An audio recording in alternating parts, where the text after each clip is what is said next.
Familiar, boa viagem. Ligue agora mesmo. 0800 282 1610. Sem limite de idade, você terá conforto e eficiência. E você concorre a vários prêmios mensais. Plano de assistência familiar, boa viagem. Rua Formosa 573, próximo ao Colégio Eucarístico.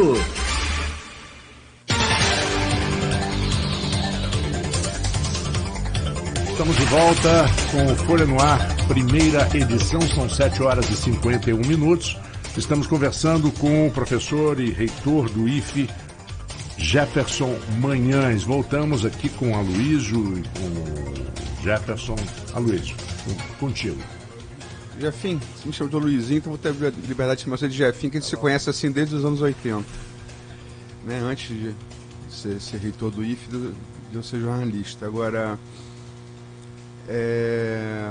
eu fiz uma pergunta, logicamente que o assunto, para quem está lidando diretamente com esses jovens, o assunto logicamente que é impossível ele não entrar no passional, embora com dados reais.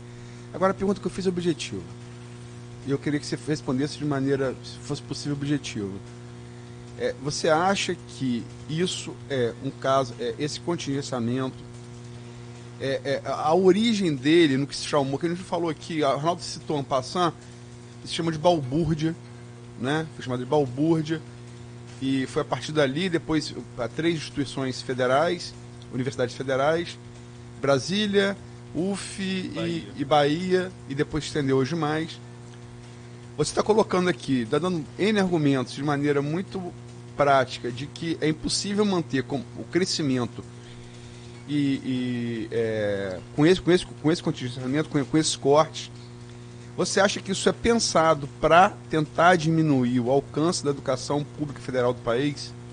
A pergunta é essa. É doloso? E se é doloso, qual é o dolo? Bom, se for intencional, é muito mais grave. Nós temos que saber que um governo, qualquer que seja ele é formado por diferentes forças. Diferentes núcleos vão se formando e ninguém, né, é também uma covardia você dizer que presidente A, o governador A, o prefeito A, ele tem uma unidade. Isso não tem dentro da igreja, de maneira mais ampla, isso não tem nenhuma instituição, no próprio instituto, na escola, em qualquer redação lugar, de jornal, em qualquer organização humana, você tem... dependendo da sua dimensão, dependendo dos recursos que você trabalha, dependendo da área que você atua, você tem forças políticas ou de influência que vão... a resultante, como a gente diz na física, a resultante desse conjunto de vetores, ele vai para um determinado caminho. Eu não tenho dúvida, já há muito tempo, a educação é talvez hoje um dos melhores negócios que existem hoje. Um negócio extremamente lucrativo, de muitos interesses. Várias organizações estão deixando as suas áreas primeiras e indo para a educação. Então é um negócio de muito interesse. Né? É um negócio... Por quê? Porque hoje, se você olhar os 17 objetivos da ONU, o quarto é a educação, e a própria Unesco, e a Unesco não poderia falar diferente, mas a ONU apresenta de maneira geral, ela diz que mesmo você tendo 17 objetivos, o objetivo quarto, que é a educação ao longo de toda a vida e de qualidade para todos, isso é o eixo principal para você atingir todos os outros 17 objetivos para o mundo sustentável em 2030. E dentro da Unesco, e eu sou o coordenador da UNEVOC, Unesco, no Brasil pela rede federal, trabalha a educação profissional e tecnológica como a chave mestra desse processo, porque ela empodera as pessoas. É uma educação que você prepara as pessoas além da vida, mas o trabalho como parte da vida, a profissionalização. Então, o que eu quero dizer é que hoje a educação é vista por todos os governos como uma grande ação importante, ou por todas as sociedades. Sem a educação, sem a ciência, sem a tecnologia, o meu país, a minha cidade não avança. Só que a diferença aqui, se você hoje vai no parlamento, se você vai hoje conversar com as pessoas, todo mundo acredita nisso. Porque é o pai que acredita para o filho, a mãe para sua filha, para o seu filho. A questão é, qual educação que eu quero? Quando eu começo a adjetivar, falo educação pública de qualidade, educação pública de qualidade para todos, educação pública de qualidade para todos, gratuita. Quando você vai começando a adjetivar esse processo, já vai diminuindo o número de pessoas que vão aderindo. A educação hoje é um grande negócio. Eu tenho certeza, não só esse governo, como todos os governos anteriores, como para frente, vão sofrer com a pressão dos interesses financeiros. Muitos deles legítimos e outros não legítimos.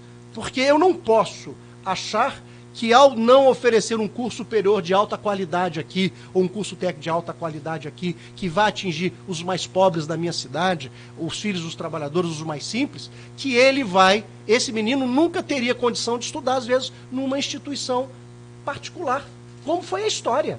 Então, a política, a educação pública é uma política que eu tenho que usar para fazer com que a minha população ela avance. Eu estava no Canadá agora, a convite, representando o Brasil pelo CONIF, né? E eu estive lá conversando com um representante de um college, né? Eu fui na reunião de todos os colleges e institutos do Canadá, né? Então, eu estive lá porque eu sou coordenador da Câmara Internacional do CONIF. Então, eu estive lá e eles falaram assim, olha, aqui no Canadá, o governo canadense ele incentiva as pessoas vão estudar no Canadá nos colleges e ele verifica os melhores estudantes, e esses estudantes são candidatos à migração, porque ele quer que fiquem lá os melhores. Então ele utiliza os seus colleges, os públicos, né, na concepção de público do Canadá, que não é a mesma exatamente a nossa, né, mas eles usam a estrutura, a sua política de educação para atrair grandes para pessoas selecionar, para indicar as pessoas. Então, você tem que usar a educação como um projeto de política para construir. Então, a pergunta é, o que eu quero com a educação brasileira? Essa é a pergunta que nós temos que fazer. Eu tinha clareza isso, até, e falo isso porque eu estou na gestão 17 anos, né?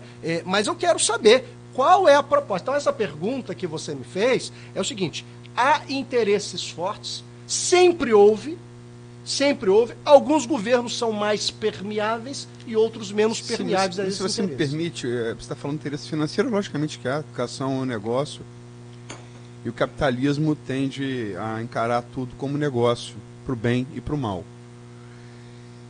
E cabe ao governo regular, cabe ao governo fazer essa ponte entre o interesse do capital, do mercado e o interesse da sociedade, né? Sobretudo quem precisa mais, tem menos oportunidade. Agora, a gente entrevistou aqui no dia 26 um professor da sua instituição, o Adriano Moura. Eu fiz uma pergunta a você se pode ser doloso, né?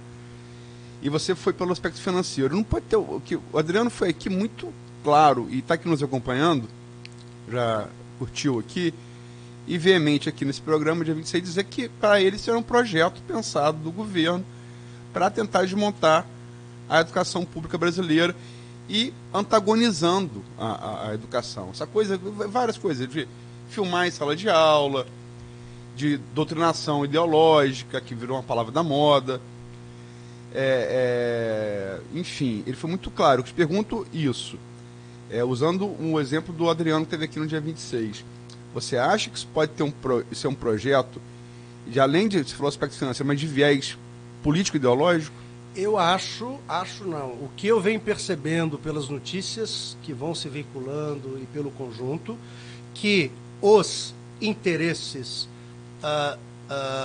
privados, que são, como você falou, são lícitos, são importantes, e aqui eu não estou fazendo um antagonismo que o público é melhor e o privado não. Eu acho que nós temos que caminhar juntos. Eu acho que a governança que é o importante. O problema, nós temos pessoas inescrupulosas, seja no setor privado como no público, né? Isso não existe santos e pecadores. Existe nós temos que ter o seguinte, qual é o projeto do país? Eu acho que um governo, a sua governança, ele tem que ser indutor desses projetos. Não é que o governo tem que assumir todos os projetos ousados, mas ele tem que criar ambientes adequados, inclusive para que o investidor, para que o empreendedor possa ter ambiente e tranquilidade para poder fazê-lo. Agora, eu não posso apenas valorizar um lado com relação ao outro. O governo está muito no início, então assim, eu também não quero ser aqui, Luiz, eu não posso fazer essa análise, porque também esta situação que se encontra não é uma situação só promovida pelo atual governo. Isso seria uma covardia a gente falar isso. Eu não posso dizer isso. Entretanto, eu posso dizer, e aí é só a gente olhar, que a governança desse país, ela está para um caminho Só para muito deixar perigoso. claro, quem disse não foi eu, foi o professor Adriano Moura, Não, sim, não. O que eu tô aqui só tentando colocar. Entendi, mas só porque, pra... porque o que acontece? Às vezes a gente acha, e isso há uma expectativa, e também houve nesta eleição passada, de que eu vou eleger uma pessoa e vai ser o Messias e o Salvador e vai resolver o problema de 200 anos desse país. Não vai resolver. Tá? Então, assim, nós temos que sair dessa infantilização da discussão e tudo, na política e numa série de coisas, de achar que você em um ano resolve o problema de 200. Então, assim, nós temos que romper com isso. Nós temos que saber o seguinte, o Brasil está num momento muito difícil, que ele exige lideranças equilibradas, gestores com visão clara e não pessoas que estimulam, por exemplo, o que você passou, né? Não é que nós, professores, não podemos errar e dizer que o professor não erra. Erra, e eu, como professor, já errei muitas vezes. Mas eu tenho que tratar isso no espaço da escola. Assim como o erro do médico tem que ser tratado no espaço do hospital. Não pode haver impunidade. Eu tenho que tratar naquele espaço. Se o erro não... Não, lógico. Não estou falando de crime. Sim. Não estou falando de às vezes, condutas inadequadas. Por exemplo, eu, como um professor, eu posso, às vezes, usar, como já aconteceu nas minhas vezes, seja numa prova, seja num texto, uma coisa inadequada. Eu não percebi aquela situação. Então, eu tenho que ser chamado. Eu estou falando dessa natureza. Não estou falando de casos graves, um erro médico ou de um político ou de um professor que seja assédio. Não estou falando isso. Eu estou falando de questões da condução metodológica. Como é que você resolve isso? É pegando um texto desse professor e colocando em praça pública, porque é isso que está acontecendo. Me permita aqui para ilustrar. O caso do Liceu. Você tem que tratar isso na escola, com toda a clareza, com pais de alunos. Agora você coloca isso em praça pública, mas o problema é que nós estamos na sociedade assim. Aí eu só preciso contar uma pequena cena. Eu tenho um amigo que ele faz uma peça de teatro, do Chapeuzinho Vermelho. E ele conta essa história do Chapeuzinho Vermelho, que é muito interessante. Ele diz o seguinte, olha, Jefferson, há 15 anos atrás, tem uma cena em que eu chego, o lobo mau, e o Chapeuzinho Vermelho está escondido. Então, eu chego para as crianças e perguntava, Chapeuzinho Vermelho, crianças, eu sou o lobo mau, cadê o Chapeuzinho Vermelho? Vocês viram? Onde ele está? E aí eles falam, não vi não, etc. Aí diz, Jefferson, eu tomei um susto, porque quando eu fui fazer essa peça recentemente, todo mundo adorou o Chapeuzinho Vermelho. Eu perguntei a ele assim, olha, o lobo mau, cadê o Chapeuzinho Vermelho que eu quero pegar o Chapeuzinho Vermelho? As crianças, tá ali, ó, escondido ali. Comunista. Então, o que eu tô querendo dizer... Vai pra Cuba. Nós não podemos estimular o ódio, nós não podemos estimular o que... Você pega os jornais hoje, Aloysinho, o jornal televisivo. Eu, quando era pequeno, né, e já faz algum tempo, 5 horas da tarde passava sítio do Pica-Pau Amarelo, nas poucas redes que tinham, né? Hoje você vai ver, você pega um jornal sensacionalista, escrachando, sangue, violência doméstica, agressões. O menino e a menina, ele cresce nisso. Então, eu estou falando que nós estamos com um problema que é muito mais fundo. E a educação é o espaço que nós vamos tratar dessas questões. Então, são jovens impactados, são jovens angustiados. Você pega um professor de filosofia lá da nossa escola, ele era um professor temporário, ele começou a fazer o seguinte, ele pegou os alunos e ele foi para a biblioteca no primeiro dia, pediu assim, você escolhe qualquer livro que você quiser aqui. Aí cada um escolheu. Na semana seguinte, agora você vai dramatizar esse livro. Ele começou a perceber histórias ali de meninas e meninos, histórias que você fala assim, como que eles conseguiram acumular isso? E esse menino ainda tem que aprender com altíssima qualidade. Eu estou falando o seguinte, na massificação que nós estamos vivendo hoje, você perde o indivíduo. Agora, eu sou uma pessoa que tenho uma renda familiar bastante adequada hoje para as minhas necessidades, né? Eu posso pagar para as minhas filhas, para que ela possa ter, no contraturno da sua escola, uma complementação pedagógica, se precisar de um acompanhamento psicológico, se é de uma atividade física. E o menino e a menina mais pobre? que sai da escola. Então eu quero dizer o seguinte, quando, aí o senhor citou o Brandi aqui, o secretário de Educação, quando a gente vê um projeto de escola integral, de tempo integral na escola, esse é o caminho. Esse é o caminho. O jovem, porque a criança pobre, o menino pobre... Inclusive o Brandi falou que essa coisa de escola em turno único é uma coisa brasileira, que no resto do mundo todo a escola é em turno integral, né? É integral. E eu quero dizer o seguinte, e a gente usa inclusive um verbo interessante, nós vamos assistir aula. Então eu quero dizer, na aula, no espaço às vezes da sala de aula, que você tem 30, 40 alunos, o bom professor consegue fazer com que o aluno entenda. Só que existe um processo de aprendizado que ele não basta você entender a disciplina, você precisa apreender, então você precisa de um conjunto de outras ações e você depois precisa compreender, que é relacionar o que você apreendeu com o que você já tem na sua rede neural de informações. Esse segundo e terceiro processo, que a gente chama de aprendizado profundo, isso não acontece na maioria das famílias mais pobres desse país, porque muitos jovens não têm o espaço da sua casa adequado, porque moram em comunidades. Então nós temos que olhar tudo isso. Então a escola pode ajudar a mitigar isso, mas não é só com a questão cognitiva. Como eu falei com você, e aí se você faz uma aula de teatro com esse menino e essa menina, eles vão expressar emoções que elas são as habilidades não cognitivas, que elas impedem a apreensão e a compreensão, porque esse menino, essa menina, eu não estou falando nem da fome, que às vezes você está trabalhando nesse nível, estou falando do ponto de vista emocional,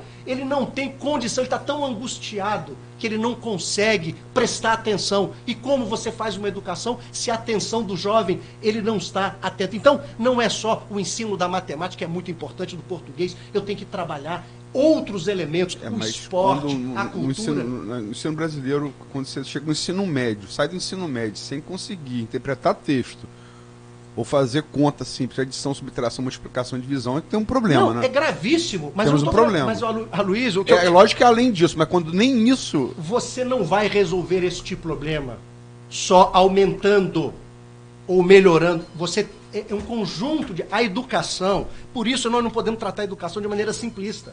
A educação não é sala de aula, professor, exercício, não é isso. A educação exige o aprendizado, que nós temos que entender que o aprendizado é um processo complexo. Existe hoje uma ciência da aprendizagem, que aí entra a neurociência, a psicologia cognitiva e uma série de outras, para que você possa fazer... Existem os aspectos cognitivos, lógico, matemático, etc. E existem os aspectos não cognitivos.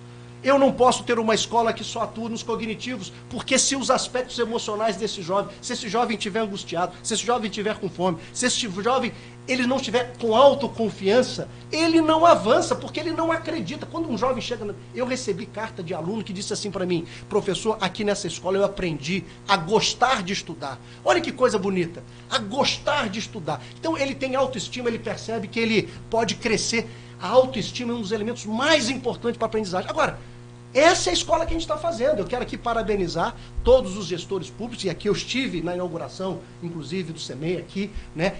Agora sim nós vamos avançar para um outro espaço que esses jovens, eles não eram, não tinham, por maior esforço dos professores, a gente às vezes consegue fazer esse trabalho, e eu quero aqui enaltecer o trabalho heróico, muitas vezes, de muitos professores, e a gente pega exceção. E eu vou dar um exemplo da exceção, que é o caso do professor, né, que aconteceu aquele caso no liceu. Eu quero dar um exemplo. Ontem, infelizmente, houve uma fatalidade nesse país, um avião caiu e um jovem talentoso aí